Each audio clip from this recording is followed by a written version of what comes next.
¿Qué tal? ¿Cómo están? Muy buenas noches. Soy Rafael Romo, aquí en los estudios del centro de CNN en Atlanta, en ausencia de Fernando del Rincón, titular de este programa, y así comenzamos. Bienvenidos.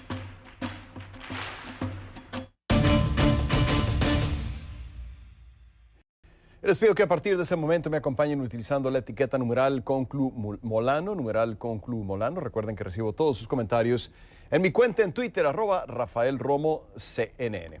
La Defensoría del Pueblo de Colombia y la Fiscalía General de la Nación coincidieron en informar que hasta el momento hay 27 muertos tras los enfrentamientos que se vienen produciendo en distintos municipios de los departamentos de Arauca y Boyacá. Según informaron las autoridades, estas muertes son producto de enfrentamientos entre grupos armados de las disidencias de las FARC y del ELN por el control de las llamadas rentas criminales, otra forma de llamarle al narcotráfico y otras actividades ilícitas. Los reportes que compartieron las autoridades dan cuenta de que las víctimas fueron sacadas a punta de pistola de sus hogares.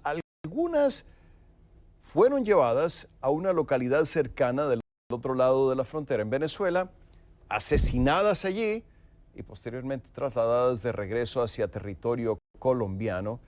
Otras víctimas murieron en Colombia, pero sus cuerpos fueron dejados lejos de sus viviendas. Hasta el momento se han logrado identificar a 20 personas, 4 son venezolanos, el resto colombianos, entre ellos hay 2 mujeres y 2 menores de edad. Las inspecciones han establecido en forma preliminar que todas las víctimas recibieron disparos a corta distancia, una suerte de ajusticiamiento, de ejecución, vamos, lo que indicaría que no hubo combate. No se trata de un combate, sino se trata de estar matando a gente a diestra y siniestra. Y como nos informa a continuación Fernando Ramos desde Bogotá, la Fiscalía constató que 4 de los identificados están vinculados con investigaciones que los tienen como presuntos integrantes de las disidencias de las FARC. Veamos. Una semana de pánico y zozobra entre los habitantes de Arauca, en la frontera con Venezuela, después de los asesinatos de las masacres ocurridas desde el pasado fin de semana, tras unos fuertes enfrentamientos entre disidencias de las FARC y guerrilleros del ELN. La Defensoría del Pueblo ha calificado la situación como una verdadera emergencia humanitaria, porque son ya más de 20 familias las que han tenido que desplazarse, salir de sus lugares de origen, de sus veredas, y en su mayoría es gente muy pobre que no tiene dónde vivir en las ciudades y en las poblaciones como Tame, Arauca y Saravena, hasta donde han llegado.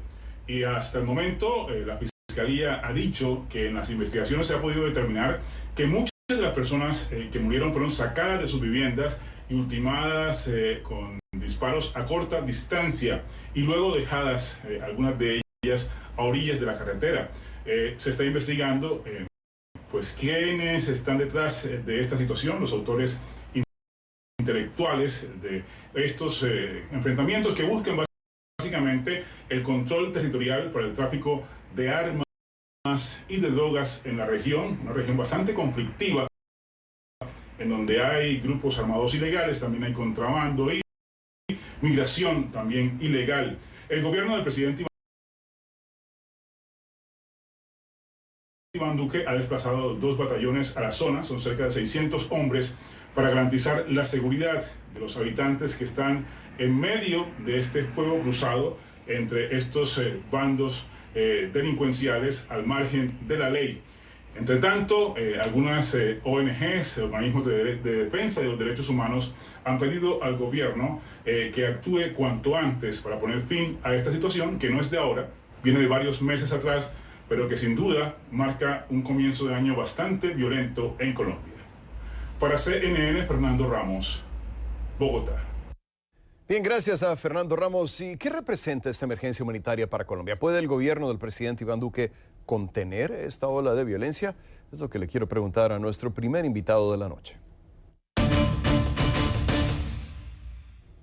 Le doy la bienvenida a Conclusiones a Diego Molano, ministro de Defensa de Colombia, quien tiene la gentileza de acompañarnos desde Bogotá esta noche. Gracias por estar con nosotros, señor ministro. Para empezar, me gustaría preguntarle, ¿cómo describiría la situación esta noche en la zona del conflicto? ¿Han retomado las Fuerzas Armadas el control de la región? Bienvenido. Rafael, buenas noches, un saludo especial. Rafael, desde el lunes anterior realizamos un Consejo de Seguridad en Arauca y con la disposición que se tomó, alrededor de 625 hombres de nuestra fuerza pública han llegado allí, fuerzas especiales que tienen el propósito de ubicarse en 5 puntos donde se presentaron los principales hechos violentos que se originaron inicialmente por la confrontación de estas disidencias de la FARC con el ELN en territorio venezolano, que luego tuvo retaliaciones y repercusiones desafortunadas con estos 27 personas asesinadas. ¿Empezó en Venezuela entonces, ministro? Sí, esto, Rafael, es un hecho que sucede y que por supuesto es un desafío de seguridad para Colombia. En territorio venezolano, las disidencias de las FARC están teniendo confrontaciones contra el ELN, otro grupo armado que tuvo sus orígenes en Colombia, pero que ahora los dos se localizan en territorio venezolano, el ELN con otro grupo que opera allí, que se llama la Segunda Marquetalia, que también pertenecían a las FARC, ahora tienen disputas con estas disidencias de la FARC, con protección del régimen venezolano y de las fuerzas militares bolivarianas, y esta confrontación originó que posteriormente, por un presunto asesinato de un cabecilla y de rentas criminales allí, después tuvo retaliaciones en las acciones que se dieron contra presuntos miembros de este grupo de las disidencias en Arauca, en Colombia. Menciona usted rentas criminales, señor ministro. Estamos hablando de actividades como el narcotráfico, otras actividades ilícitas. ¿Esa es la causa de las diferencias entre estos grupos, la causa de los enfrentamientos? Lo que desafortunadamente viene sucediendo, Rafael, es que desde hace varios años estos grupos criminales que inicialmente operaban en Colombia se pasaron al lado venezolano y han comenzado a disputar las rutas de narcotráfico, el uso de pistas clandestinas y adicionalmente disputas de minería ilegal en esa zona. Estas son rentas criminales que alimentan esas disputas y confrontaciones y que después han permitido que los cabecillas de esas organizaciones que antes estaban en Colombia, hoy permanezcan en Venezuela, sí, con la protección del régimen de Maduro. Ahora, ministro, usted lo mencionaba al principio, pero quiero que quede bien claro. Hubo información confusa en un principio sobre el número de muertos y heridos a raíz de los enfrentamientos. La Fiscalía informa que van 27 muertos, esto desde el 2 de enero en puntos rurales en los municipios. Tengo entendido que en Fortul, en Saravena y Arauquita, esto en el departamento de Arauca, y Cubará, en Boyacá. ¿Puede confirmar esta cifra, señor ministro? El fiscal general de la Nación hoy ha informado esa cifra de 27 asesinados. Hasta el momento en donde nosotros realizamos el Consejo de Seguridad eran 23. De esos 23, 15 eran colombianos, 8 eran venezolanos. Presuntamente los colombianos vinculados de alguna u otra forma con las disidencias de la FARC en territorio colombiano, 2 de ellos cabecillas ya reconocidos de esas disidencias de las FARC. ¿Hay detenciones al momento? ¿Se ha logrado capturar algún presunto involucrado de estos enfrentamientos, responsable de la violencia? Lo que es claro es que hay 2 tipos de cabecillas. Unos cabecillas principales, tanto de las disidencias de las FARC, que son alias Arturo en un caso, y en el ELN también, Pablito, del otro lado, que esos permanecen en Venezuela. En el caso colombiano hay unos segundos cabecillas, como alias Pájaro, que está en este momento en proceso de una ofensiva militar y policial para poderlo capturar aquí en Colombia. Uno de los grandes retos que tenemos es controlar esos pasos ilegales, porque muchos de ellos buscan salir de Colombia y buscar refugio allá en Venezuela. Por eso el despliegue operativo y militar que se ha desarrollado esta semana, especialmente en 5 pasos ilegales que hay en la frontera. La Defensoría del Pueblo, ministro, indica que 28 familias, 28, han sido desplazadas en los 4 municipios que había mencionado anteriormente. ¿Está usted de acuerdo con esa cifra, 28 familias? ¿Hay nuevos desplazados de los que usted tenga conocimiento? La Fuerza Pública Colombiana, nuestro ejército, nuestra policía de Fuerza Aérea y la Armada están desplegados en el departamento. Tenemos la Fuerza de Tarea Quirón y toda nuestra fuerza militares tienen alrededor de 6.000 hombres en el departamento. Llegaron 625 para complementar esa posibilidad con el fin de, pues primero, a lograr control territorial, segundo, ir tras la captura de los responsables de estos hechos, pero también evitar y garantizar protección a la población civil, entre los que se incluye prevenir cualquier tipo de desplazamiento. Se tuvo una información, una alerta inicial de las familias desplazadas que usted señala. Sin embargo, le hacemos seguimiento permanente con las otras entidades del Estado e inclusive con la Defensoría del Pueblo para prevenir que esos hechos sucedan. Y parte de la razón de mi pregunta es preguntarle si realmente se ha podido no solamente atender a estas familias, sino permitir que regresen a sus hogares, porque es una situación muy compleja, usted lo sabe mejor que yo.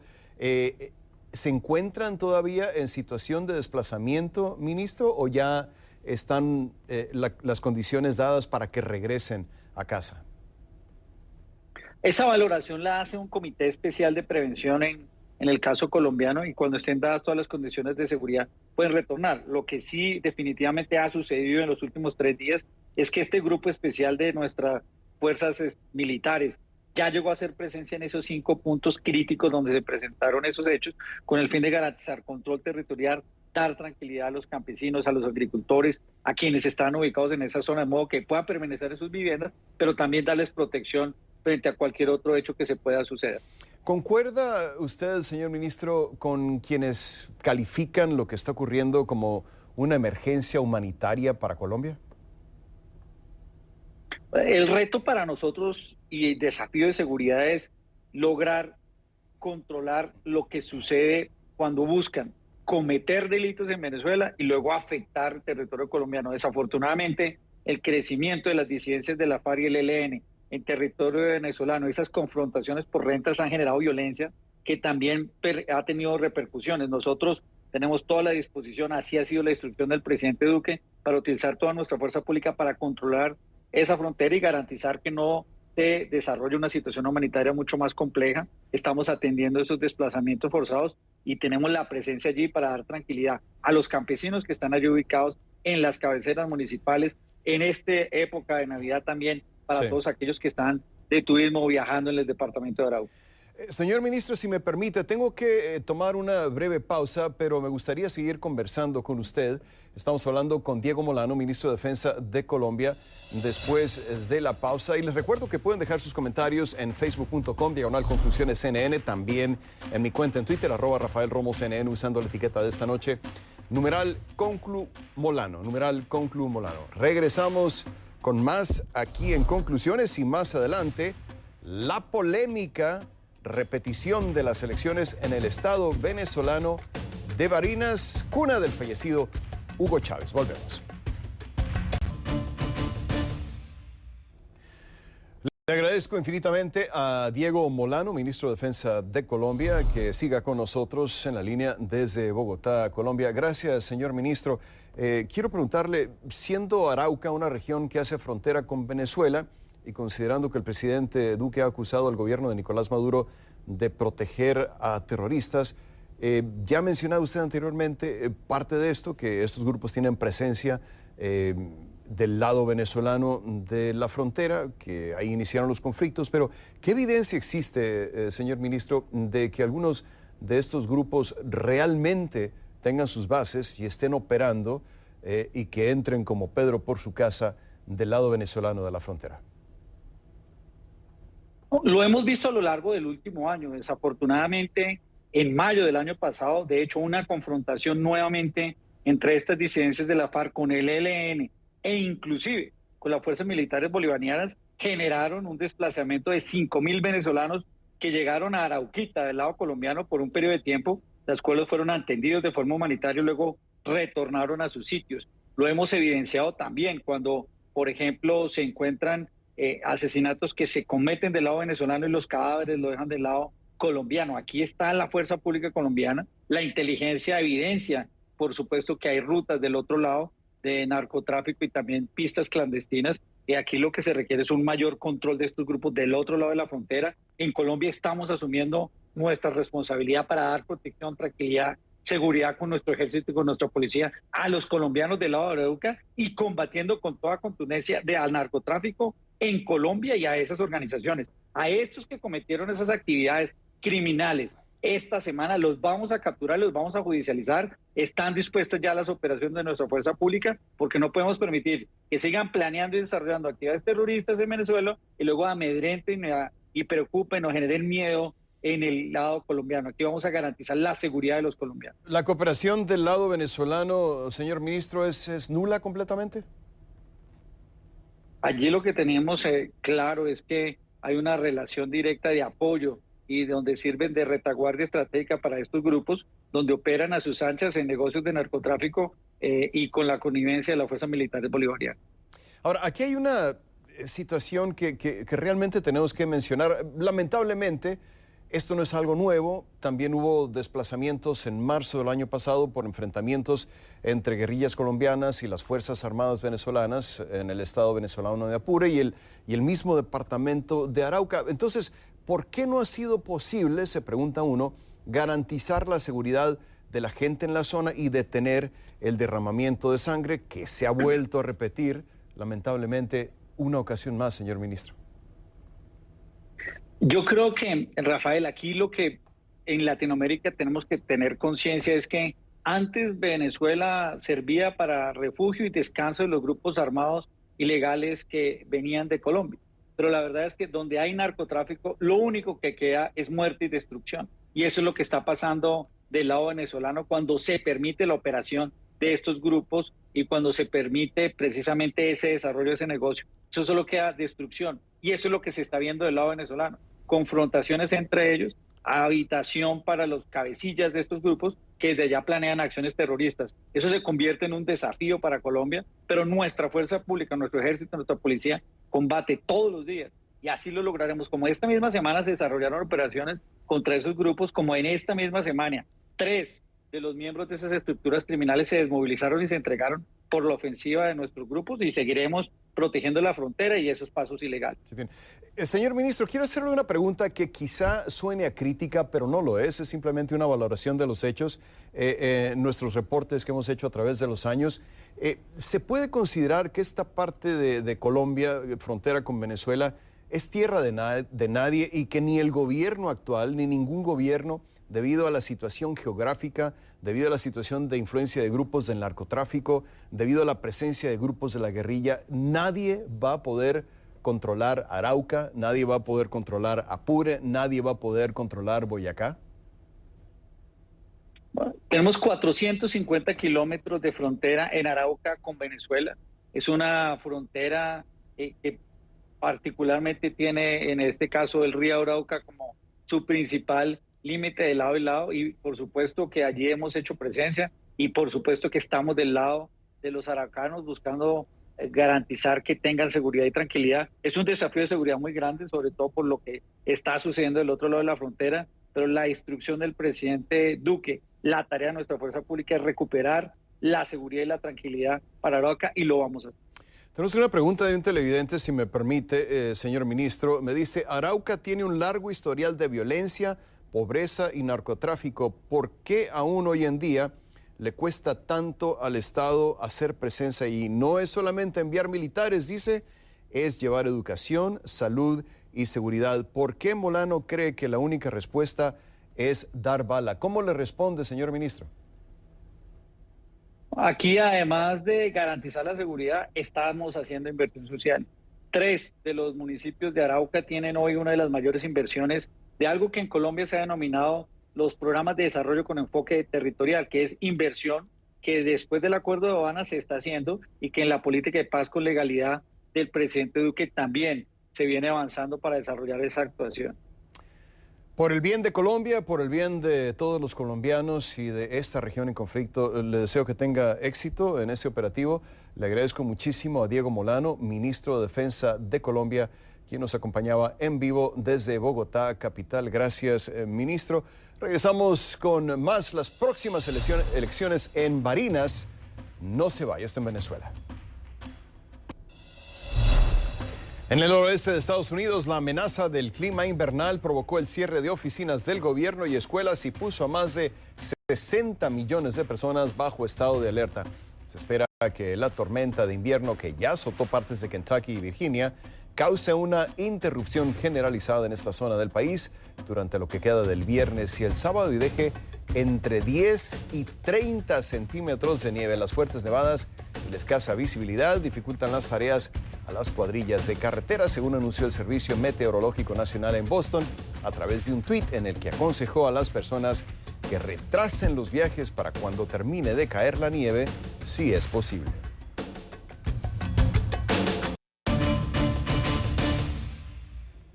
Les pido que a partir de este momento me acompañen utilizando la etiqueta numeral Conclu Barinas. Numeral Conclu Barinas. Recuerden que recibo todos sus comentarios en mi cuenta en Twitter, @RafaelRomoCNN. En Venezuela, este domingo se desarrollarán las elecciones en el estado Barinas. El Tribunal Supremo de Justicia del país justificó la decisión de repetir los comicios en los que el candidato que llevaba la ventaja, el opositor Freddy Superlano, debido a que, según el gobierno, está inhabilitado para ejercer cualquier cargo público. Pero vamos hasta Caracas con Osmari Hernández, quien tiene más detalles. Adelante, Osmari.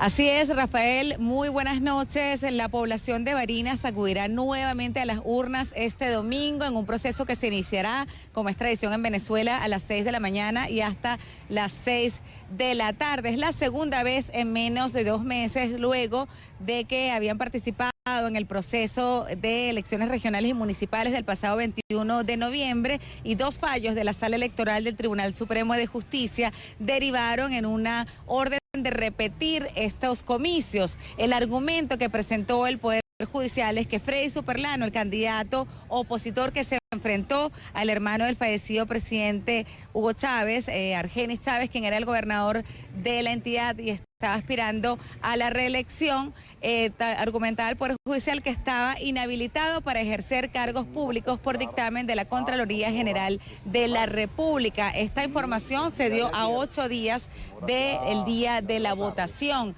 El Consejo Nacional Electoral se pronunció para ratificar la nueva convocatoria de ofrecer el nuevo cronograma electoral que estableció una campaña desde el 22 de diciembre y hasta este jueves. En este momento se desarrolla la veda electoral previa al inicio, a la apertura de las urnas de votación. En esta oportunidad se enfrentarán como candidatos Jorge Arreaza, ex canciller y ex ministro de Industria, cargo que abandonó para sumarse a la contienda política, y Sergio Garrido en representación de la Mesa de la Unidad Democrática. Esto luego de que Aurora Superlano, la esposa de Freddy Superlano, y Julio César Reyes, ex diputado, fueran inhabilitados también para ejercer cargos públicos y por tanto fueron descartados como candidato. También en las últimas horas se ha reforzado la militarización en esta entidad, así como un importante despliegue de personalidades políticas, tanto del sector oficial como de la oposición. Hasta el estado de Barinas se va a trasladar en pocas horas el equipo de CNN para ofrecerles entonces todos los detalles, Rafael, desde el lugar de la noticia. Rafael. Muy bien, seguro que sí, estaremos pendientes este domingo con los reportes de Osmari Hernández. ¿Repetición justa, diría usted, innecesaria o plan para imponerse a la fuerza? ¿Qué representan los comicios de este domingo? Se lo pregunto a mi siguiente invitado. Y le doy la bienvenida a Francisco Javier Castro. Él es director general de la ONG Súmate Venezuela, que nos acompaña en vivo desde Caracas. Gracias por acompañarnos, Francisco. Bienvenido una vez más. ¿Qué representan estos comicios para Venezuela? Retomo la pregunta que hacía hace un momento. ¿Es una repetición necesaria para que fueran unas elecciones justas o se está tratando de imponer a la fuerza el chavismo? Bienvenido, te escucho. Buenas noches, Rafael. Un saludo y un saludo a todos los que nos ven a esta hora. En efecto, pues la repetición de las elecciones de gobernador en el estado Barinas viene a poner de reflejo algo que hemos denunciado pues hasta la saciedad en los últimos años, y es que en Venezuela las elecciones no son libres, no son transparentes y no son justas. Y desde esa perspectiva, el caso de Barinas pone de relieve, sin duda, pues todo lo que opaca, lo que hace que los procesos electorales en Venezuela gocen de tan poca confianza y de tan poca credibilidad. A propósito de lo que fue las elecciones del pasado 21 de noviembre, hubo cierto consenso, digamos, de la sociedad venezolana, de los actores políticos, de los ciudadanos en general, de que el proceso electoral o de que se participaría en el proceso electoral como un mecanismo para reconstruir los canales y los caminos de participación democrática y la confianza del ciudadano en el voto, con claridad de que se han violado pues múltiples legislaciones y múltiples garantías electorales a propósito de la organización del proceso electoral. Y lo que pasa siempre, Francisco, es que la oposición está en una situación imposible. Si participan, les va mal. Si no participan, les va peor. Entonces, y el significado de estos comicios, además, va más allá de una simple elección estatal, ¿no? Es la tierra de Chávez, tú lo sabes muy bien, hay que recordárselo a nuestros televidentes, gobernada por la familia del fallecido presidente por más de 20 años, y una región además con gran potencial agropecuario y petrolero. ¿Hay garantías, Francisco, para que se realice una elección que a ojos de muchos ni siquiera debería haberse repetido? Y una región además fronteriza, donde han habido múltiples enfrentamientos, incluso en los últimos meses, con grupos irregulares, paramilitares o guerrilleros.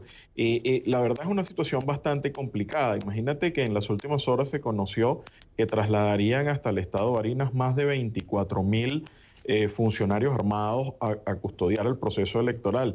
Imagínate que eso implica, considerando los números de participación del pasado 21 de noviembre, un funcionario, un militar o un policía o digamos un funcionario armado por cada 11 ciudadanos. Sí. Es un exabrupto lo que estamos viendo en el caso del estado Barinas y lo que venimos denunciando de violación a todos los lapsos y a todos los periodos por ejemplo, de respeto a la campaña. El cierre de campaña del candidato oficialista fue transmitido casi en cadena nacional por toda la red de medios públicos del estado y ha habido pues un completo blackout informativo acerca de la campaña o de las actividades de los candidatos de oposición. Y ya que lo mencionas, Francisco, ¿cómo se puede interpretar el hecho de que el candidato del oficialismo es Jorge Arriaza, ex canciller de Venezuela, ex vicepresidente, ha sido ministro, además de ex yerno de Hugo Chávez, considerando que, bueno, número uno, es caraqueño, no es de Barinas, y además votó en noviembre en Caracas, ¿no? ¿Qué nos dice su candidatura sobre los comicios de Barinas, Francisco? Nos dice mucho a propósito de lo que significa pues un proceso en el cual nos damos cuenta cómo actúa el Estado venezolano, el gobierno venezolano, frente a situaciones que ponen en peligro su poder real, ¿no? Cuando efectuamos o cuando vimos los resultados de la gobernación de Barinas el pasado 21 de noviembre, donde ganó por un pequeño margen, pero ganó el candidato de la Mesa de la Unidad Democrática, y esto fue desconocido por los tribunales de la República. Esto es algo que viene sucediendo pues en los últimos años y que ha sido reiterado, con lo cual observamos precisamente parte de lo que se viene denunciando, que es que el problema en Venezuela no son solo las condiciones electorales desde el punto de vista de la transparencia o desde el punto de vista del conteo de los votos, sino el secuestro institucional al que están sometidas pues las instituciones, valga la redundancia, venezolanas, y que llevan a que los resultados puedan ser perfectamente desconocidos de acuerdo pues con los caprichos que se imponen desde el poder. Y ya estamos viendo el mismo modus operandi, Francisco. Este jueves, tú lo sabrás, hubo un apagón en Barinas, algo que, vaya, no tiene nada de anormal. Sin embargo, figuras del chavismo ya convirtieron el apagón en una pelota política, diciendo que se trata de un sabotaje de la derecha oligárquica, frase claro, cómica. Pero también hemos visto... Déjame mostrarte este tuit que tengo claro, de Néstor Reverol y lo que dijo en su cuenta en Twitter, y cito: la extrema derecha y sus planes desestabilizadores de sabotaje a través de la guerra eléctrica pretenden entorpecer el proceso electoral en el estado Barinas y la paz de su pueblo mediante un nuevo ataque contra la infraestructura del servicio eléctrico en la entidad. ¿Qué reacción te merece este comentario que está directamente sacado de ese librito que ha usado el chavismo, vaya, por los últimos 20 años? Totalmente, pero no solamente eso, sino que además en el estado de Barinas, hasta el estado de Barinas se han trasladado recursos que no hubieron allí en los últimos meses o en los últimos años. Por ejemplo, nos reportan desde Barinas que se ha acabado pues el racionamiento de gasolina, simplemente pues por motivos electorales, o nos informan desde Barinas cómo han habido pues repartición de electrodomésticos, entrega pues de alimentos, una campaña política desproporcionada, utilizando medios y abusando pues de los recursos del Estado, con un Estado donde se han trasladado pues cientos de unidades de transporte público del Estado para movilizar a los ciudadanos y a las personas a las distintas actividades de campaña, donde hemos visto, por ejemplo, operativos de PDVSA para repartir gas, Sí. que no lo hay en estados circundantes. Están echando toda la carne al asador, vaya, y hay que recordar que el PSUV ya tiene 19 de 23 gobernaciones, pero no sé si sea por el simbolismo de que es Barinas, Francisco, que se quieren quedar con esta a la fuerza. Bueno, es posible que esté relacionado con eso, como hablábamos hace unos instantes, el tema de ser un estado fronterizo, estratégico quizás para pues las relaciones del gobierno con las distintas estructuras que se pueden presentar en este tipo de estados. El hecho de que sea, pues como tú lo señalabas, un estado que ha sido bastión de la familia Chávez durante tantos años, y el hecho quizás también de que el candidato al que le arrebataron el triunfo pues pertenecía al partido político Voluntad Popular, que también ha sido pues uno de los partidos políticos pues con mayor que ha sido pues víctima de mayor represión por parte del gobierno venezolano. Muy bien, le agradezco infinitamente a Francisco Javier Castro, director general de la ONG Súmate Venezuela, quien nos acompañaba en vivo desde Caracas. Gracias, Francisco, hasta la próxima. Gracias a ustedes por la cuenta Twitter de Súmate, @Súmate, pues toda la información acerca del proceso electoral de Barinas y las denuncias que hemos estado realizando. Gracias, un abrazo. Gracias, muy amable. Al regresar, una madre mexicana que pedía ayuda al gobierno y a los cárteles de la droga para buscar a sus hijos desaparecidos recibe una llamada muy importante en México, y un grupo de canadienses que filmaron una fiesta impresionante dentro de un avión camino a México comienzan a regresar a su país. Volvemos. Pocos días después de un mensaje desesperado a bandas criminales para que la dejen seguir buscando a sus dos hijos desaparecidos hace años, Ceci Patricia Flores, activista y madre buscadora, recibió este viernes la llamada del subsecretario de Derechos Humanos de México. La también activista dijo a través de sus redes sociales que en breve informará el resultado de la conversación. Belén Zapata nos amplía la información. Esta imagen, la de una madre solitaria en una fría madrugada, mirando hacia Palacio Nacional, retrata lo que en opinión de Ceci Patricia Flores ha sido la lucha de ella y de miles de madres que buscan a sus hijos desaparecidos. El apoyo que le estamos pidiendo es que haga trabajar a las fiscalías, que en verdad hagan investigaciones y que nos ayuden a recuperar a los desaparecidos, que buenos o malos, culpables, inocentes, son nuestros hijos y los necesitamos en casa. Necesito volver a mi estado. Por ello, el 2 de enero, a través de sus redes sociales, envió un mensaje a líderes de cárteles del crimen organizado en México para que cesen las amenazas contra ella y su familia. Pidió que la dejaran seguir buscando a sus hijos en Sonora, estado que tuvo que abandonar porque peligraba su vida. Yo no quiero ser una estadística más de las madres que han perdido la vida en la búsqueda de sus desaparecidos. Yo no. Yo quiero encontrar a mis hijos. El mensaje llegó a oídos del presidente Andrés Manuel López Obrador, quien instruyó al subsecretario de Derechos Humanos, Alejandro Encinas, para que la ayudara.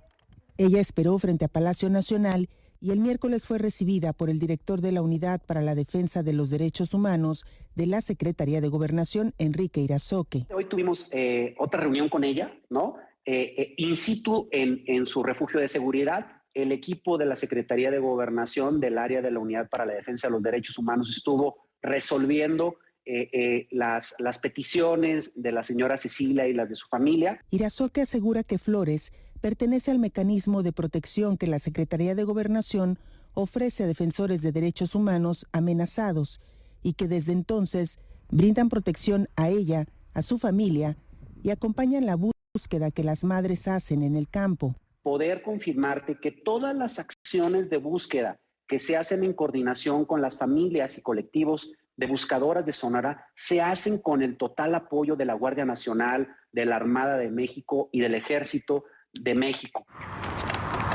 La también presidenta del colectivo Madres Buscadoras de Sonora dijo en su cuenta oficial de Twitter que tomará otras acciones ante lo que considera la indiferencia de un gobierno que no está a la altura de las circunstancias de un país erosionado sin esperanza ni rumbo.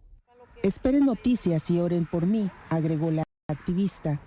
Este viernes, 5 días después de su mensaje a los líderes de cárteles y 3 días después de que el presidente Andrés Manuel López Obrador ordenó que fuera atendida, llegó la llamada del funcionario con el que ella deseaba hablar, el subsecretario de Derechos Humanos Alejandro Encinas. Flores dijo a través de sus redes sociales que en breve informará detalles de esta conversación. Para CNN, Belén Zapata, Guadalajara, Jalisco. Y ahora nos vamos a esta noticia que hay que ver para creer. Un grupo de canadienses que grabaron la fiesta que realizaban sin medidas de protección contra el COVID-19 en un vuelo, en pleno vuelo de Canadá al Caribe mexicano, lograron por fin regresar a su tierra este jueves. Lo lograron tras quedar varados en México ante la negativa, claro está, de varias aerolíneas de transportarlos de vuelta a su país, argumentando temas de seguridad. Los detalles los tiene Natalia Cano. Las imágenes de un grupo de jóvenes canadienses viajeros que sin mascarilla armaron una fiesta en el aire cuando volaban por fin de año de Montreal, Canadá, al Caribe mexicano, bebiendo, bailando y fumando, causó indignación en su país por esta conducta, en momentos en que hay una nueva oleada mundial de contagios de COVID-19, debido en parte a la variante Omicron. Desde el primer ministro canadiense Justin Trudeau, que reprobó duramente el comportamiento de estos ciudadanos y se refirió el jueves a ellos como irresponsables, la indignación ha llegado también a los turistas canadienses que visitan estos días México, quienes reprochan a sus connacionales estas acciones indebidas y piden sean sancionados. Creo que fue muy irresponsable hacer eso, aún más si ellos estaban en un avión, poniendo en peligro a otra gente. Por supuesto, no sé si había más gente en el avión, pero estoy de acuerdo que se hayan negado a regresarlos. Ellos deben abrir el caso o ponerlos bajo una investigación, porque no es un buen comportamiento para gente que está regresando a nuestro país. Como sabes, Canadá es un país con reglas. Ellos no respetaron las reglas a fin de protegerse a sí mismos y a la gente que estaba trabajando en ese vuelo. Me refiero al piloto, a las azafatas. Espero que nadie más haga lo mismo que esta gente. La única cosa que no me gustó, bueno, lo que vi en televisión, ¿cómo puedo decirlo? Ellos hicieron algo especial, si puedo decirlo así, porque nunca supe de nadie, aun si rentas el avión para ti porque había 100 personas. Ellos rentaron el avión y ese no era un avión privado. Tras la negativa de devolverlos a Canadá de la aerolínea Sunwing Airlines, en la que viajaron a México estos jóvenes canadienses, algunos de ellos volvieron a su país en otra aerolínea, Air Canada, según reportaron el jueves medios de ese país. CNN solicitó información a la oficina de Air Canada en México sobre cuántos de estos ciudadanos habrían transportado, pero hasta el momento no ha obtenido respuesta. Las autoridades del estado mexicano de Quintana Roo, donde se encuentra el famoso balneario de Cancún, dijeron a CNN que conocen lo sucedido con este grupo de jóvenes canadienses y que permanecen atentos a las medidas impuestas por el gobierno de Canadá sobre sus viajeros. Hemos estado muy atentos de las medidas que ha tomado el gobierno de Canadá, sobre todo para evitar que se susciten este tipo de situaciones a futuro. En el caso del destino no se tiene registro o alguna queja ya, digamos, dentro de la dinámica y dentro del recorrido que hayan generado, pero sí nos sirve también para mandar un mensaje muy importante de que en Quintana Roo todas las medidas se mantienen vigentes y que es un tema de corresponsabilidad no solamente del gobierno y las empresas, sino también de quienes nos visitan. Hasta el momento se desconoce cuántos de los jóvenes canadienses permanecían en Cancún y Tulum, luego de conocerse que algunos de ellos habrían contraído el COVID-19 y debían permanecer en cuarentena, según reportaron medios locales. Para CNN, Natalia Cano, Ciudad de México. Los niños que tuvieron COVID-19 tienen mayor riesgo de ser diagnosticados con diabetes, según un estudio de los Centros para el Control y Prevención de Enfermedades de Estados Unidos. Los investigadores dicen que el mecanismo de cómo el COVID-19 podría conducir a la diabetes probablemente sea complejo y podría diferir entre la diabetes tipo 1 y tipo 2. Podría estar relacionado también con los efectos que tiene el virus en los sistemas de órganos involucrados en la diabetes, o podría ser a través de un ataque directo a ciertas células del cuerpo. Los investigadores dicen que el aumento en el riesgo de padecer diabetes entre los niños que tuvieron COVID-19 resalta la importancia de vacunarlos.